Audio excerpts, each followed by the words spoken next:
As captain of the Ohio high school rowing team, Blake Haxton was in top shape. Some called him the best high school rower in the state. He was even recruited by Harvard to row in their elite program this fall. This guy had it all until 3 months ago when he learned that he had a rare and violent infection attacking his body. Funny what you see when the only place you can look is up. Blake Haxton, captain of his high school crew team, an optimist, a truly likable leader, struck in the prime of his life last March by a deadly disease called necrotizing fasciitis, a rare flesh-eating bacteria that started a chain reaction of devastation in Blake's superbly conditioned body. Kidney failure, liver failure, the muscle breakdown was astronomical. I've never seen anyone in my practice this close to death who didn't die. It was like, I don't think so, Coach. I felt like a shock, and I almost felt like I was going to fall. Told him his brother loved him, and he used the word past tense. So that's kind of where we were at that moment. And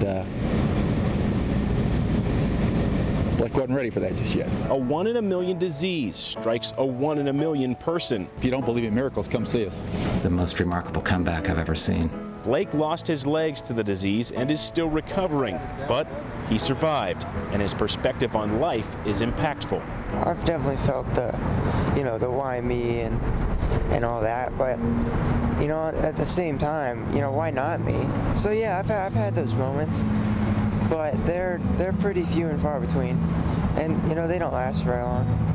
And honestly, when I get those feelings, it's a huge help to just say a little prayer.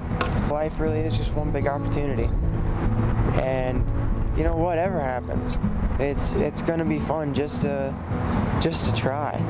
I mean, that's where the joy of living comes in. It's just in the attempt. Blake is used to inspiring people, especially his teammates, but now the inspiration is much bigger. He inspires an entire community and beyond from inside the rehab hospital. I got a letter just today from a lady in Westerville saying, my life is better because I've seen your family's strength. And the letters, thoughts, and prayers aren't all that have poured in. A few weeks ago, the community raised more than $60,000 in 3 hours at a walkathon in Blake's honor. He's going to have a great life. He's different now, but in terms of that he doesn't have his legs, but other than that, he's the same exact kid. I said, it's really easy to get bitter. Looked at me and grinned and said, Dad, I'm not bitter, I'm blessed. And that was when I kind of went, wow. He'll lead the way, and we'll just get out of the way. If you can keep focused on the future, set goals, keep good things, positive things in mind, then there's really no reason that you can't go wherever you want to. We have Blake's father, Steve Haxton, and Blake's best friend, Mike Caligari. Steve, let me start with you. Gosh, I wrote it down when I heard him say it. Why not me? Where does that come from? Glenn, I wouldn't pretend to tell you. Probably his mother.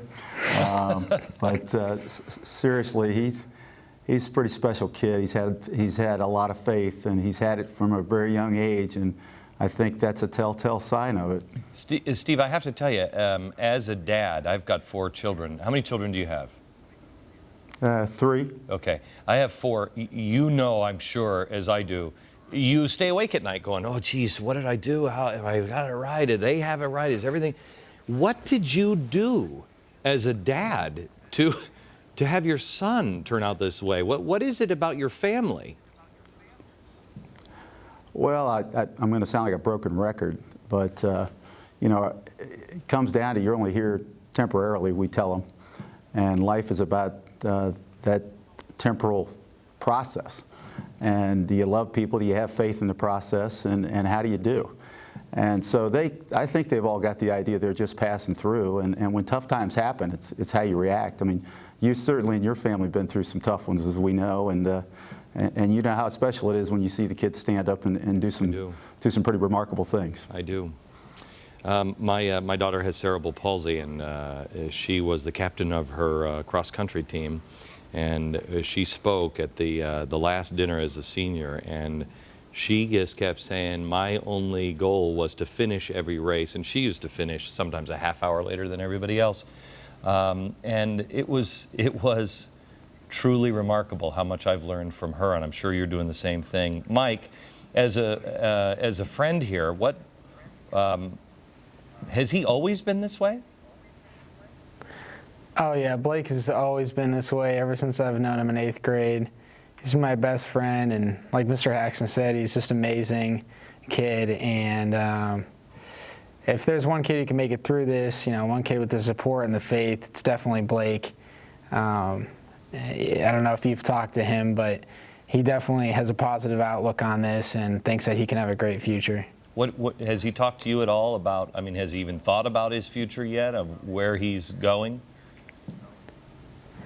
Well, yeah, there was actually an article today in the Columbus Dispatch, and he just said that his goals for his future haven't really changed too much. And so he really has a lot of confidence with his abilities and his leadership skills that he can still do pretty much everything he wants to do.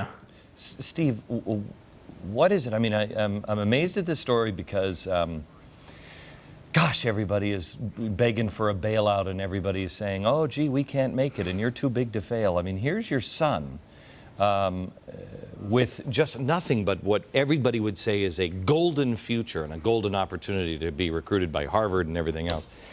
And then he loses his legs and his whole world changes.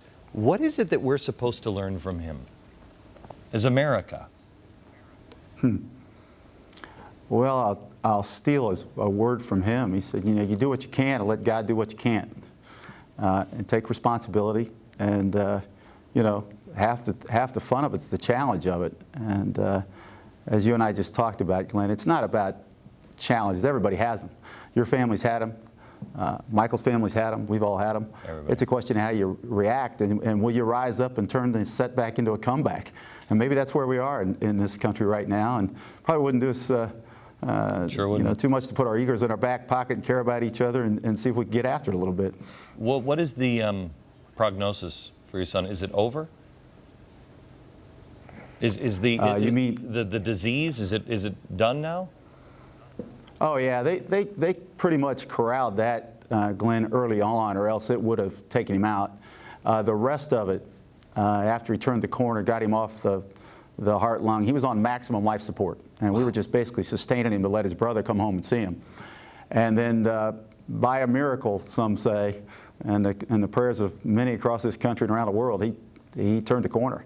And when he turned that corner, he didn't have the infection anymore. It was just a question of coming back, and all the 17, 18, 19 surgeries he's had have been about debriding the dying tissue that was already created by this disease. Guys, thank you so much for joining me. I appreciate it. And I'll tell you, America, I say, if I've said this once, I've said it 1,000 times. Everybody is born for a reason. Everybody has a purpose in life, and we're going to keep our eye on Blake because he's the kind of guy that I think will find his purpose and could change the world. If you'd like to get more information on Blake's story or make a donation, visit www.blakescrew.org and www.caringbridge.org.